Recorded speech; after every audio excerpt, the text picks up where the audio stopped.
Hello, today is June 26th, number 55. Today's topic is like it's a hot topic for me because I have been living in Australia for 7 months or 8 months, and I have been always feeling isolated, or sometimes I want to meet up friends living in Japan. Yeah, so that's why I decided to choose this topic, and know, I'm so happy. I'm so happy to fulfill with your feeling through this video. Anyway, let's get the ball rolling. Like I said earlier, today's topic, the challenges you might face when you go abroad. Oh, sorry, I didn't say that. But anyway, moving to a new country can be overwhelming, but don't worry. I've got some tips to help you navigate these challenges and become more attractive in the process. Let's get started. First things, culture shock.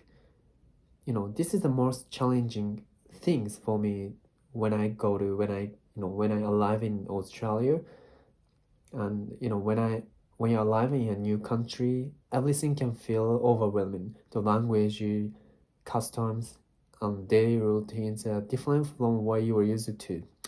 It's important to give yourself time to gradually adjust. You might want to learn some basic phrases in the local language to help you get by.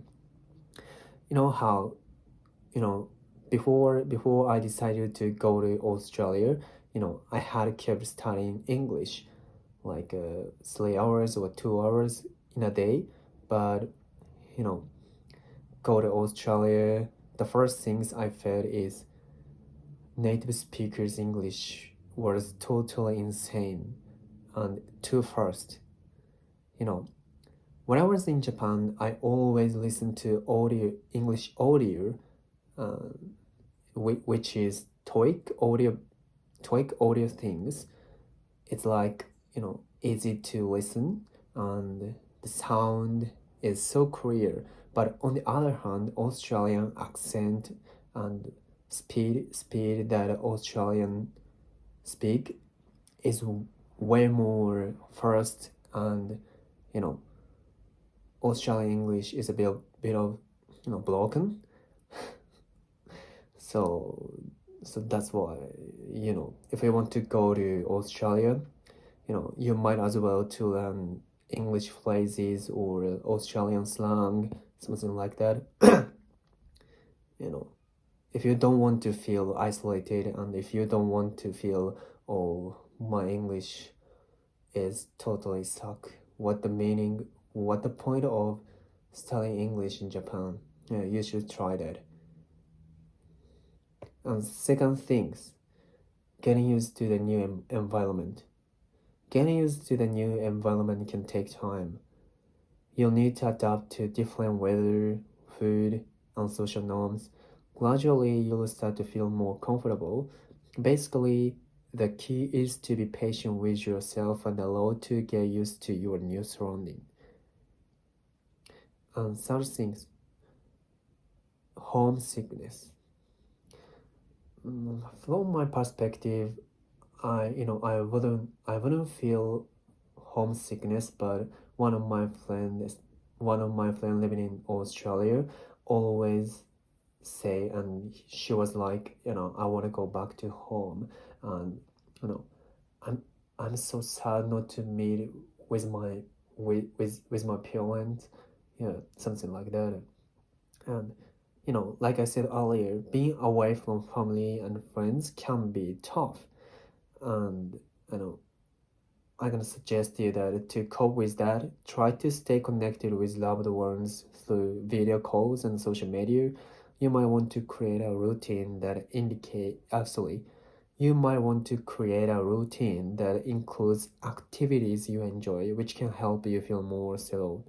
And the first things, language barrier.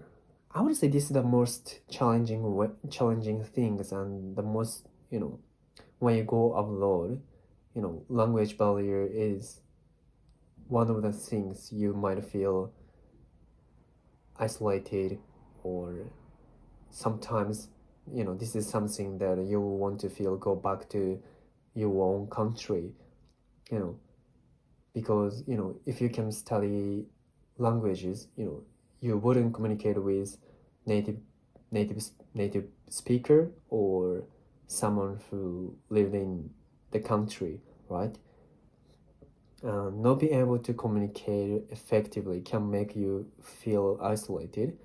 Take language classes or use language learning apps to improve your skills, to improve your English skills.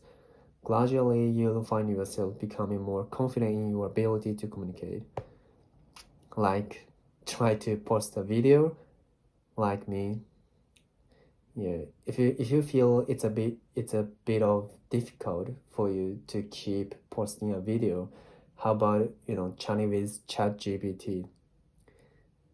You know, I would say ChatGPT is the most efficient way to improve your English skills or your Spanish skills, because you don't need to, you know, you don't need to pay to use ChatGPT, right?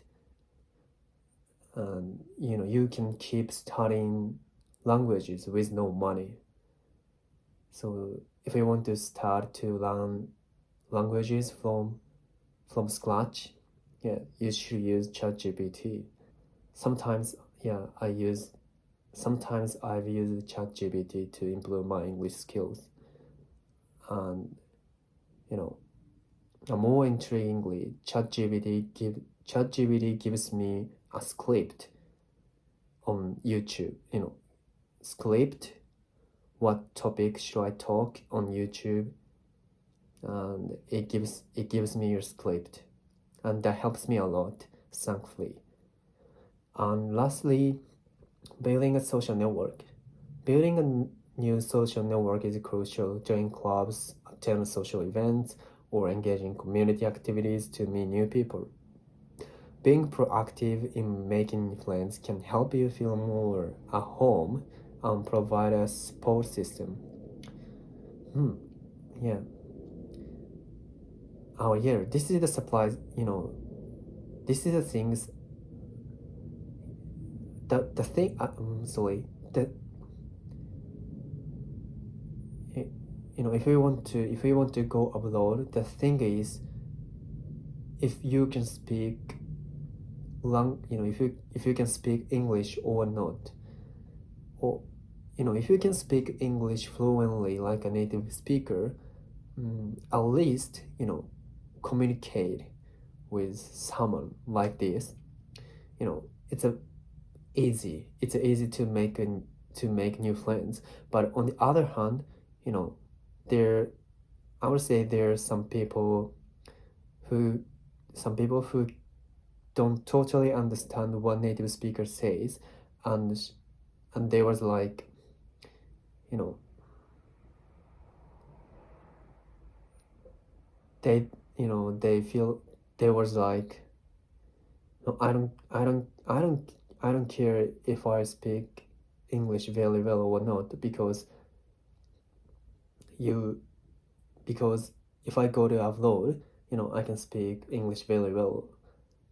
I would say this kind of person have to care about it. I would say it's very difficult to make new friends rather than you expected, right? But yeah, you would figure out what I say now after going abroad. And it comes to conclusion, facing challenges when you go abroad is inevitable, but with the right mindset and strategy, you can overcome them and thrive. Remember to be patient, stay connected, and embrace new experiences.